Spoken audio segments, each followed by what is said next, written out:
राधे राधे साथियों। आज के वीडियो में हम चर्चा करेंगे रामायण की उस किरदार की जो कि रामायण का एक अहम हिस्सा है और उनके बिना रामायण अस्तित्व में आ ही नहीं सकती थी। वो घरेलू नीतियों के साथ साथ राज दरबार की गूढ़ नीतियों में भी पारंगत थीं। युद्ध और अस्त्र शस्त्र विद्या में निपुण, परम विदुषी, संसार के लिए परम कल्याणकारी, महाराजा दशरथ की सबसे सुंदर रानी और भगवान श्री राम की प्रिय माता रानी कैकेयी की। यदि रानी कैकेयी की तुलना कुछ हद तक भगवान श्री कृष्ण से भी की जाए तो ये गलत नहीं होगा। तो कृपया वीडियो को अंत तक जरूर देखें क्योंकि वीडियो अत्यंत ही रोचक है। रानी कैकेयी बचपन से ही राज दरबार में पली बढ़ी थी, तो राज दरबार में चल रही सभी गुप्त नीतियों और गूढ़ नीतियों से वो चिर परिचित थीं और किसी भी अफसर को सही समय पर भुनाना अच्छी तरीके से जानती थीं। जब रानी कैकेयी का विवाह राजा दशरथ के साथ संपन्न हुआ तब वह अपनी सबसे प्रिय दासी मंथरा को भी अपने साथ लेकर अयोध्या आई थीं। कैकेयी का स्वभाव बचपन से ही जल्दी रुष्ट होने वाला था। उनको राजा दशरथ का अन्य रानियों के साथ समय बिताना और उनके पास जाना अच्छा नहीं लगता था। इस बात का उल्लेख राजा दशरथ ने स्वयं किया है, जिसके चलते वो रानी कौशल्या को उस मान सम्मान का अधिकारी नहीं बना पाए जिसका वो अधिकार रखती थीं। एक बार देव दानव युद्ध के दौरान रानी कैकेयी भी राजा दशरथ के साथ गई हुई थीं, जहां पर राजा दशरथ युद्ध के दौरान बुरी तरह से घायल हो गए थे। तब रानी कैकेयी ने बड़ी चतुराई से उस स्थिति को संभालते हुए राजा दशरथ को युद्ध भूमि से बाहर ले गई थीं और उनका उपचार किया। जब राजा दशरथ चेतना में आए तो रानी कैकेयी की इस कर्तव्य निष्ठा, चतुराई और बुद्धिमानी से अत्यंत ही प्रभावित हुए।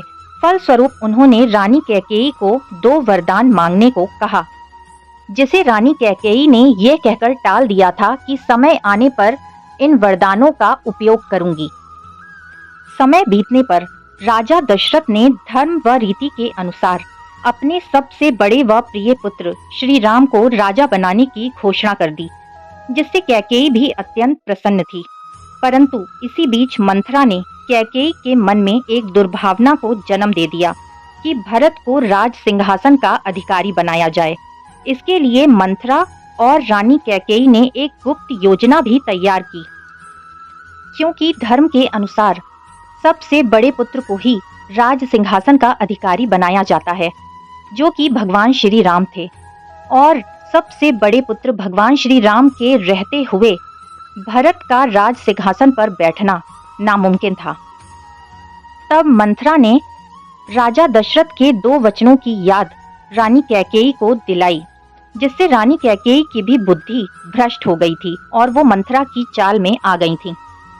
क्योंकि रानी कैकेयी नीति निपुण थीं, चतुर थीं और राजनीति के सभी दांव पेच अच्छी तरीके से जानती थीं, अवसर पाकर उन्होंने अपने तरकश से 3 गुप्त बाण चलाए, जिसमें सबसे पहला बाण था भरत को राज सिंहासन का उत्तराधिकारी बनाना, जो कि भगवान श्री राम के राज दरबार में रहते संभव नहीं हो सकता था, और साथ ही वो माता सीता को भी अयोध्या की महारानी बनते हुए नहीं देखना चाहती थी, क्योंकि वो स्वयं ही राजमाता का दर्जा चाहती थी। दूसरा बाण ये था कि वो रघुकुल पर लगे कलंक को तथा अपने अपमान का बदला भी पूरा करना चाहती थी। एक बार बाली ने किसी बात से नाराज होकर राजा दशरथ को युद्ध के लिए चुनौती दी। उस समय इत्तेफाक से रानी कैकेयी भी राजा दशरथ के साथ मौजूद थी। बाली को ये वरदान था कि उसकी दृष्टि जिसके ऊपर पड़ेगी उसका आधा बल क्षीण हो जाएगा। अंततः इस युद्ध में राजा दशरथ की हार तय थी और राजा दशरथ के युद्ध हारने पर बाली ने एक शर्त रखी कि या तो आप अपनी रानी कैकेयी को यहाँ छोड़ जाएं या फिर रघुकुल की शान ये राजमुकुट यहाँ पर छोड़कर जाएं। फलस्वरूप इस परिस्थिति में राजा दशरथ ने अपना राज मुकुट जो कि रघुकुल की शान था, बाली के पास छोड़ दिया और रानी कैकेयी को लेकर अयोध्या वापस लौट आए। तभी से रानी कैकेयी इस बात से अत्यंत दुखी और आहत थी। अपने पति का अपमान और राज दरबार का राज मुकुट जो कि रघुकुल की आन बान और शान था, उसकी वापसी की चिंता में पल पल जी रही थीं, जो उन्हें कांटे की तरह चुभ रहा था।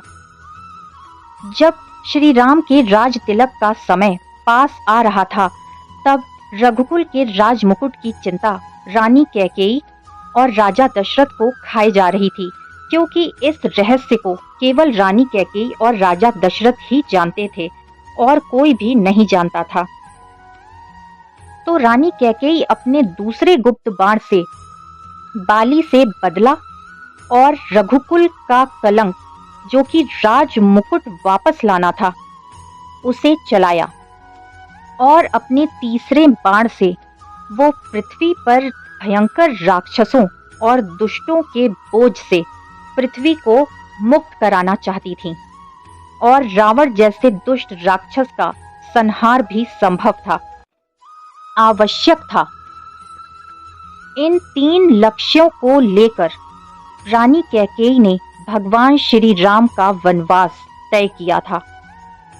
राजा दशरथ से मिले 2 वरदानों का सदुपयोग उन्होंने इतने लक्ष्यों की प्राप्ति के लिए किया था, क्योंकि यदि रानी कैकेयी श्री राम को वनवास नहीं भेजती तो रघुकुल का सम्मान वापस नहीं आ पाता, रघुकुल का कलंक नहीं मिट पाता।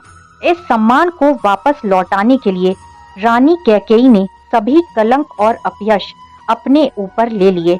भगवान श्री राम इस बात को जानते थे, इसलिए अपनी माओ में वो सबसे ज्यादा प्रेम रानी कैकेयी को ही करते थे। जैसे भगवान श्री कृष्ण ने बिना शस्त्र उठाए पूरी महाभारत को अंजाम दिया था और महाभारत का अपयश अपने ऊपर लिया था और पृथ्वी को पाप के बोझ तले मुक्त कराया था, संसार का परम कल्याण कराया था, उसी तरह से रानी कैकेयी ने भी बिना बाण चलाए इतने सारे लक्ष्य साध दिए। भगवान श्री राम को वनवास भेजना रानी कैकेयी का किसी भी तरह का लालच नहीं था, बल्कि संसार के लिए परम कल्याणकारी कदम था। इसी से रामायण अस्तित्व में आई। भगवान श्री राम ने दुष्टों का संहार किया, उनका उद्धार किया, पृथ्वी को पाप के बोझ से मुक्त कराया, रघुकुल पर लगे कलंक को वापस लाया, अर्थात राज मुकुट को वापस राज दरबार में लाया, बाली का अंत किया और रावण जैसे दुष्ट राक्षस का भी संहार किया। तो साथियों, आज के वीडियो में हमने जाना कि रानी कैकेयी ने बिना शस्त्र उठाए अपनी तरकश से किस तरह से गुप्त 3 बाण चलाए और इतने सारे लक्ष्यों को सिद्ध किया। तो आज का वीडियो आपको कैसा लगा? प्लीज़ लाइक, शेयर और सब्सक्राइब जरूर करें। वीडियो को ज़्यादा से ज़्यादा शेयर करें ताकि वीडियो आगे तक बढ़ सके। फिर से मिलेंगे मेरे चैनल कृष्णा माखन चोर पर। तब तक के लिए राधे राधे।